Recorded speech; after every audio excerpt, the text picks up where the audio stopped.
We'll look at this one next. We looked at that one 6 months ago. It finally quit again. And it stayed quit, so that's good. But in the meantime, we got to look at this Elantra that evidently has an issue. Wrong keys, dude. Has some kind of issue with the turn signal. And she took it to another shop. They replaced the bulb and told her it's not the bulb. So here we are. So we grabbed the wrong keys. We need the ones for the Elantra, please.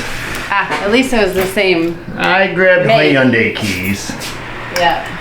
Don't start harassing us. We're all not perfect like you. Thank you. Oh. Okay, yeah, we didn't even give you anything over there. Okay. Yeah. Yeah, you did that. Yeah. Alright. As I was saying, some kind of turning signal issue. And it's not the bulb.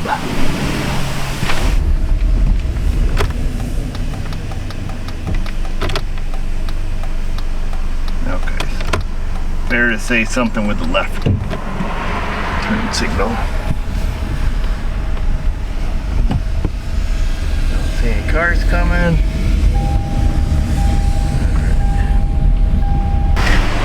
Let's see, is she front or back? We got a blinker. We got a blinker. We got a blinker. Huh. So they're all blinking up here. But the intensity doesn't look right. Like that one's like super intense. Not as intense. I'm willing to bet if we turn on the marker lights, it quits working. Would you guess? Marker lights are on. Oh, good guess, Rocco. What's that tell you? Well, tells you lost your ground. Right? Because what it was doing, it was blinking the marker light. It was just grounding through that filament. You know, just going through that circuit, you know what I'm saying? So that's a quick and dirty, almost running that to test it. Well, we will though. Why? Because we've been wrong before.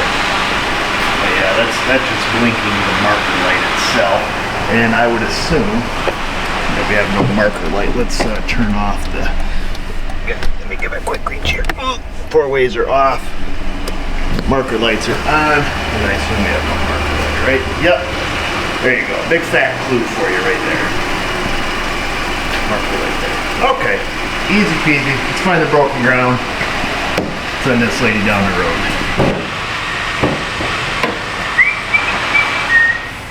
Oh, there it is. It could be broken in the light assembly as well. I see we got one big jumbo plug that plugs it in.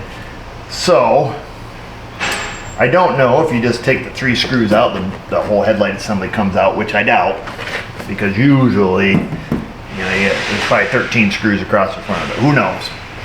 But let's do this. Let's check our wiring coming into the plug.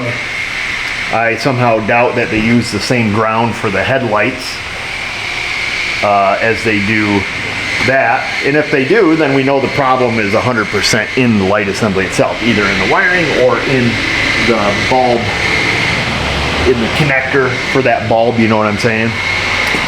Which doesn't look too convenient to get to. So let's hope it's outside the headlight and we can track it down for this lady.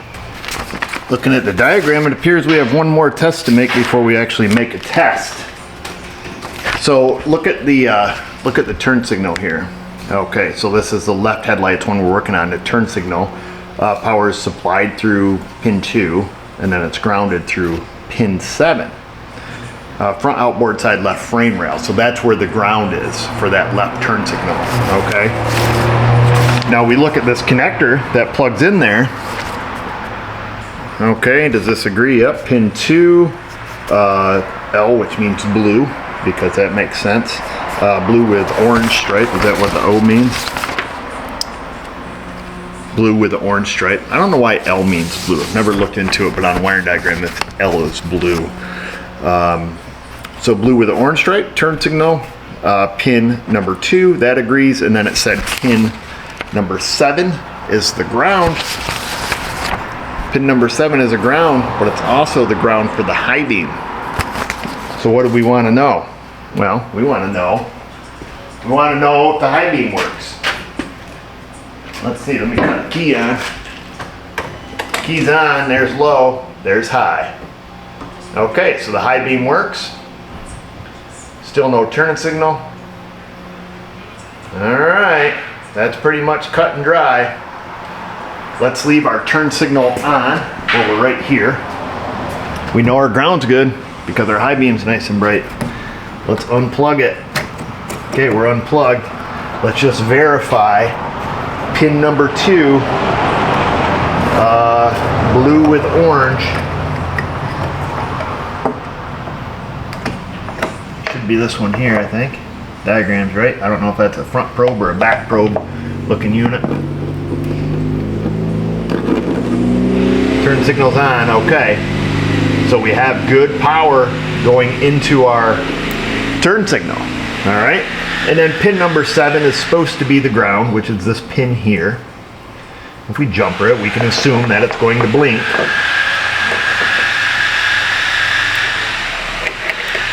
Let's make sure that, let me get a flashlight just to be certain.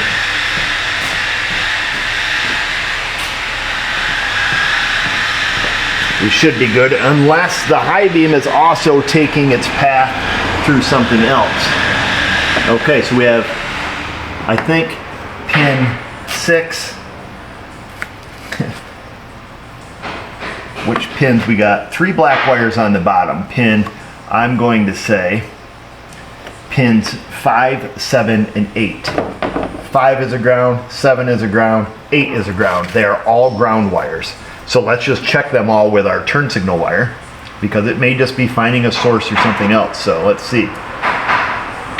No ground, no ground, no ground. Do we not have our turn signal? Oh, dang it, you dummy. Did you? Might have blown the gall dang fuse for the turn signal. Let's see, that one over there is working. No, it's blinking really fast. Let me just make sure I didn't do a bonehead move here. I don't have the amperage output. I thought for sure it would handle 4 amps. Nope, let's pick a different circuit. Let's pick the marker light circuit number 5. I'm sorry. Parking light circuit number 1. You're my number 1. Parking light ground, good. Ground, good. And third ground, good. So we have all 3 grounds. Ground, oops. We had all 3 grounds. What in the world is going on there?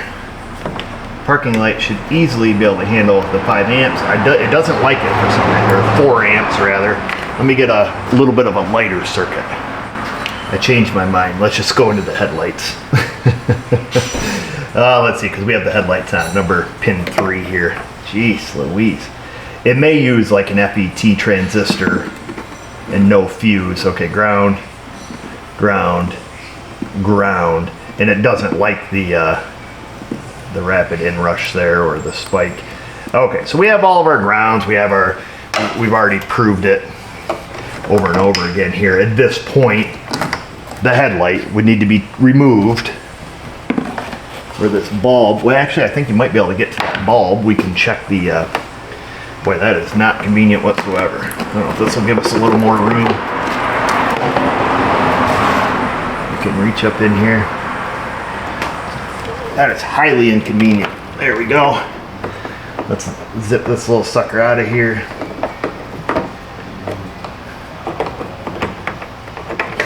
Easy peasy.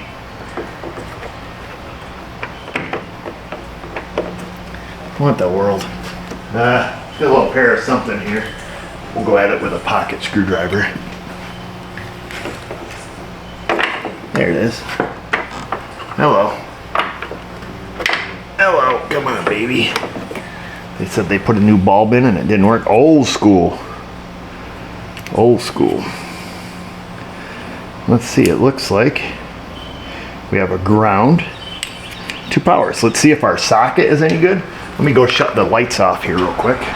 And while I'm hooking this up, let's just review a little bit of what we know. We know we're missing a ground either here or inside the light assembly. Let's take our non-fused jump wire.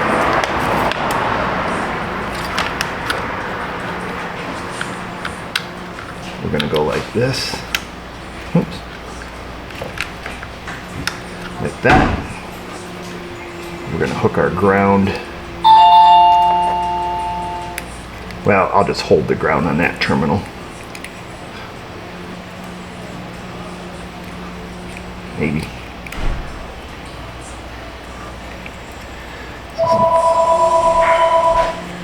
Let's see here. Getting a very dim light there. Let's try the other one.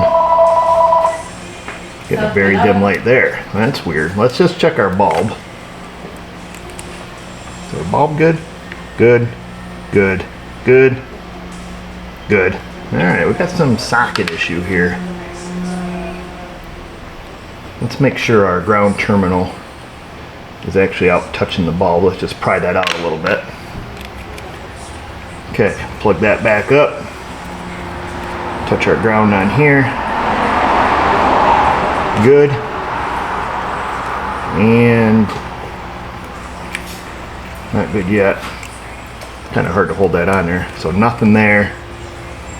Marker light there.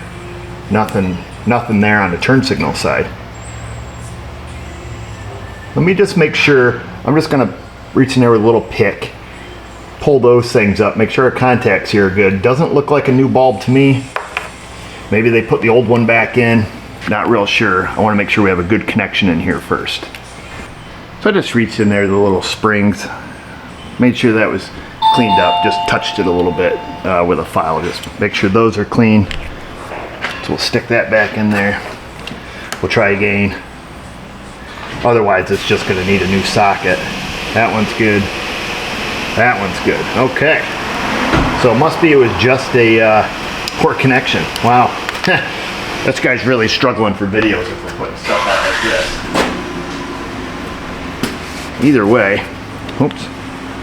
I just popped it back out of there. I was just going to take and wipe the bulb off. Now before we go back in, we must double check because we just had her in and out.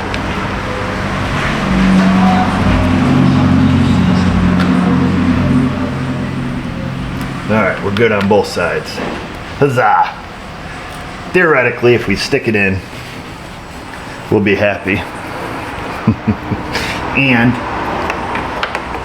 everything should work, assuming I can get this baby to line up. Ah, what a wicked pisser. Alright, let me move you. Okay.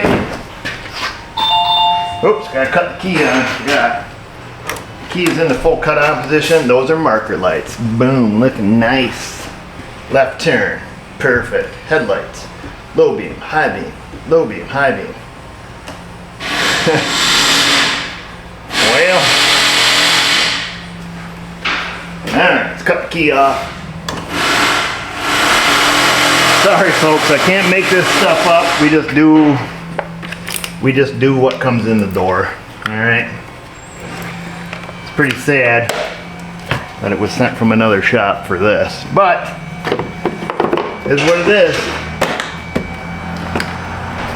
Honestly folks, usually I delete videos like this, but a lot of you have expressed interest in them and saying that, you know, even just showing the process helps you out. So I'm going to keep the video and we'll put it up. Should I have used 3.8 amp load on that marker light circuit without knowing if it runs off a transistor or if it's a fuse circuit? Yeah, probably should have looked.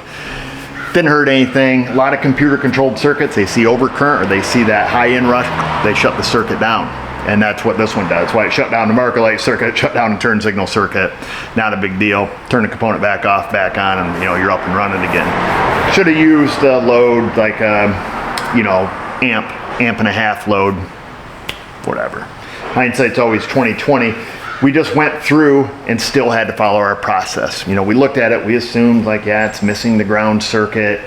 Didn't know where, so we need to start somewhere. That E5 connector was the easiest to get to, verified all 3 grounds, verified the inputs, and then that was it. Then it was determined to be in the headlight assembly, or in the socket, or in the bulb, you know, one or the other, in which case, fortunately, we were able to remove that socket and do the testing right there and say, oh, look, something wrong right here. And simply with those old school bulbs, they can have just a bad connection. They're just 2 little tabs touching 2 little lead tabs. And they can get a little oxidation, a little corrosion, anything. They looked clean, but obviously they weren't making contact.